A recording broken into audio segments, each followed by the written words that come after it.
Are you tired of being led astray by lies from the labyrinth of the loser content creators? Well, if you're feeling late to the party, you're in luck. For those lacking in knowledge, prepare to be illuminated. On today's show, Chris and I will break down loans, HELOCs, and lawful activity. So if you're lazy, lethargic, or lactose intolerant, you may find yourself lively after today's episode all about the love. We're going to share the key to the HELOC, so let's launch. Christian, hello. How are you today? I'm doing well, David. And just for everybody behind the scenes, this has been one of the most hilarious things I've seen in a long time. Coming up with that whole intro and seeing David Green's mind behind the scenes has been very fun to watch. But I'm excited to get into this one. It's going to be a good episode for you guys. Yes, we work hard to keep you entertained, and now you're going to be educated. So buckle your seatbelt because you're in for a treat. We're going to be getting into upgrades to HELOCs and what you need to know to put these in your arsenal of real estate investing tools. But before we get into it, today's Mortgage Monday sponsor is Monetary Metals. Sponsors like these help us make shows every week so you guys can stay ahead in your investing game. At some point, you've probably considered buying gold or silver as an inflation hedge or to add some stability to your portfolio. But unlike rentals, metals don't make you any passive income. Until now. With Monetary Metals, you can own gold and silver while earning up to 5% per year on it, paid in ounces. First, open up an account with Monetary Metals. Next, choose which qualified business you want to lease the metals to. And third, earn passive income. If you're an accredited investor, you can even earn double-digit returns in their bond opportunities. Don't let inflation and high interest rates erode your hard-earned wealth. Diversify your holdings and earn inflation-proof income with Monetary Metals. A yield in gold, paid in gold. Head on over to monetary-metals.com/big, like B-I-G, for an exclusive offer just for BiggerPockets listeners. Now, back to Mortgage Mondays. I can see you got some ants in your pants. You're moving around on your seat the whole time before we started recording. So let's get this news out before you explode. We've got a HELOC update, right? We do. It's an exciting one too. We've changed our product a bit. I think it's going to benefit a lot more people than it did before. All right. Well, let's start off by just explaining what a HELOC is, and then we'll get into the update. HELOC stands for Home Equity Line of Credit. For anybody who's not familiar or hasn't used one or hasn't had the conversation about one, it's similar to a cash out. So this is what you use to extract equity out of a property that you own. Typically, they're in second position. So you have your first mortgage that's, whatever, 50, 60% of your value of your home. And then you can get a second position HELOC to extract, sometimes up to 70, 80, even 90 sometimes percent of the remainder of that equity. The difference with the line of credit is that with a mortgage, you get the bulk funds in one, distribution, right? You get a mortgage, you get the funds in your bank on a cash out, and you pay a fixed term, 30 years, 15 years, whatever your mortgage is. Whereas a HELOC is like a credit card. They give you a line, just like, if you guys have like a business credit card, you get a $100,000 line of credit. You don't actually get $100,000.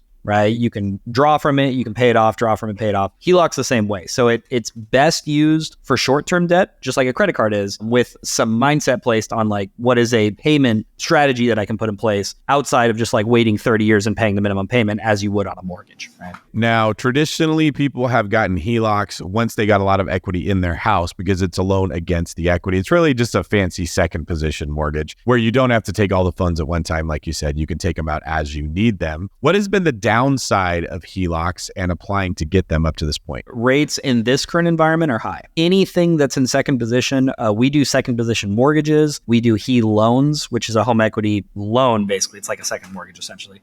And HELOCs are the same way. Second position rates are typically higher. Another downside is that they're typically adjustable rate mortgages. Okay, so they can get an interest rate at 5%. It's probably 8 or 9% now, right? And that's in comparison to a 30-year fixed mortgage. That's never going to change, right? That's a fixed rate loan. And the last one that I can think of is they don't have all of the same protections as first mortgages. So like HELOCs can be called due much easier than a fixed mortgage can be, especially if you don't have it drawn, right? So if you're just sitting there with a $0 balance on your HELOC, and then you went to Wells Fargo 10 years ago and you haven't used it, Wells Fargo, you could just say, hey, we're not going to issue that anymore. We've been setting this money aside. You've never used it. It's called first mortgage protections in the industry, where they can't be called due unless you violate the terms of the loan. And HELOCs don't have those same protections. So, and this has actually happened at multiple times throughout history too. Okay. So what is the update that you are chomping at the bit to be able to share? So as everybody knows, if you don't, little update for you, we do offer HELOCs on investment properties. This is a very rare product. Typically, HELOCs can be acquired on primary and second homes. We do those as well, but probably about 10 months ago, we included or we updated our programs to allow it for investment properties. However, it was only allowed to be done on single family properties. So one unit investment rentals.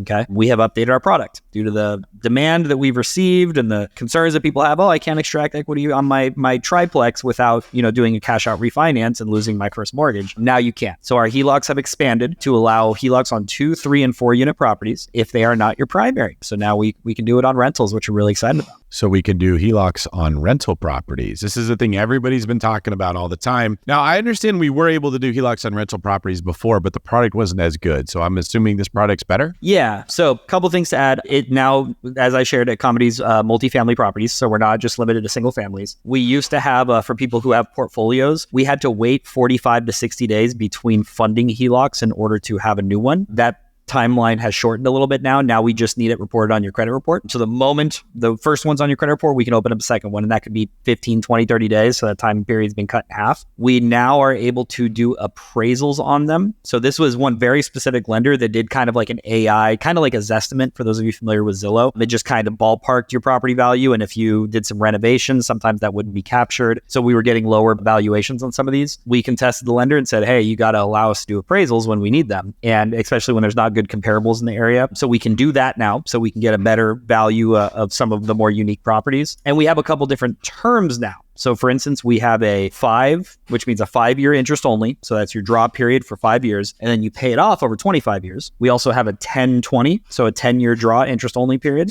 Interest only just means during that payment, you only pay interest. So your monthly payment's lower. Right. And then a 20-year on the back end where you pay it off. We also have fixed for 30 products. Okay. So that means it's just the same payment the whole way through from when you draw till when it matures. Right. So those are exciting. We have different ways to structure these now, whereas historically we only had one. Cool new thing on it as well is when you draw the HELOC. So let's just play an example. Let's say you get a $100,000 line of credit and you draw $50,000. Okay. So you're taking a half of your draw up front. From the moment you take your draw, that portion is fixed. Okay. So the $50,000 is a fixed interest rate that will not adjust. On what you haven't drawn will still adjust with the market. So you can have 50% that you lock in right now, $50,000 that you know what your interest rate is going to be. And you can take that other 50%, obviously wherever the market goes, it could drop, it could increase, wherever it is. But it's nice knowing at least what you draw is fixed and you can guarantee what your payment is. At now, the time of recording, guys, rates on these are high, as I shared. They're between 10 and 15% right now, which is why I say this is best used. David and I kind of alluded to this up front in our prologue, but this is good for short-term debt. Think of these like credit cards. If you're consolidating credit cards that are at 30% interest, get that down to 10%, that's good. If you're doing a short-term renovation or a flip, use this money to get the flip, 6 months later, get out, pay it off, that's good. It's good for short-term debt. What I would not recommend, guys, is use this HELOC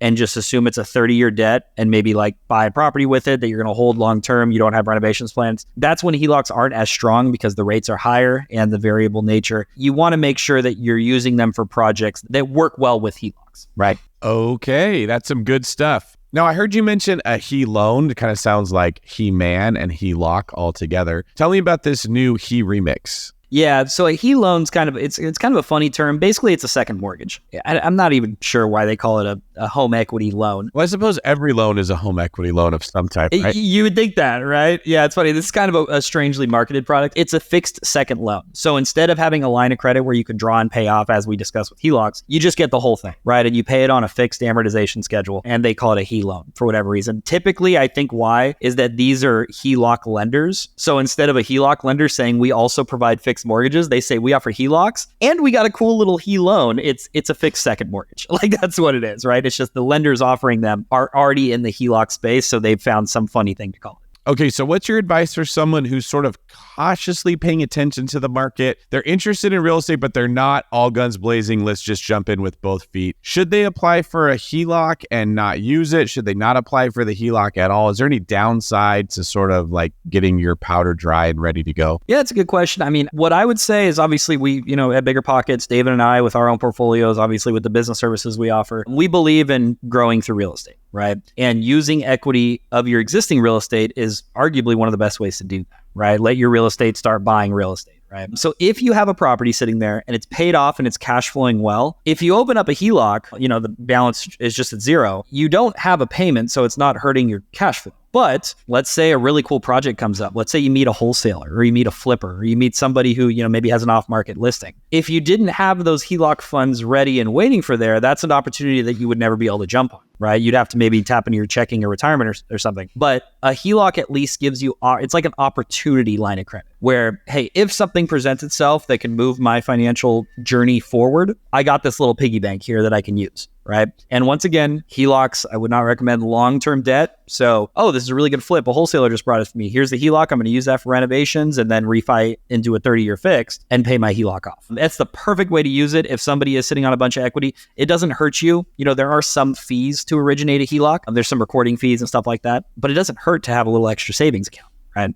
Good point. I know for years we've talked about HELOCs as, well, just use a HELOC as a down payment of your next property. And while you can never take any kind of advice like that for sure, like just do it every single time, you always have to weigh the option in front of you. I will admit that in the last 8 years, with as fast as home values were rising and as fast as rents were rising, it was less risky to use debt for the down payment of your next deal. It is now becoming much more risky because we don't see rents climbing as fast as they did. We don't see values climbing as fast as they did. Doesn't mean don't do it. It's just I'm much more cautious about doing it. What I do like for people who are listening to this that are trying to figure out if they should take a HELOC is, especially if you have a short-term rental, drawing from your HELOC to get some money to put into your property that will increase the revenue. So Rob Abasolo is famous for this. He'll take some money and he'll add a wooden deck that he built like a tree house for one of his rentals, then put a spa at the top of it so you can sit in the spa and look at the view. Or on our property, we did a pickleball court out of our sport court. Another option would be putting in like a mini golf thing. That's something that I've considered doing on some of my short-term rentals. So maybe pull $20,000, $30,000 out of one of your properties, invest it into your short-term rental. That will increase the revenue that you make and then pay the HELOC down with the extra revenue.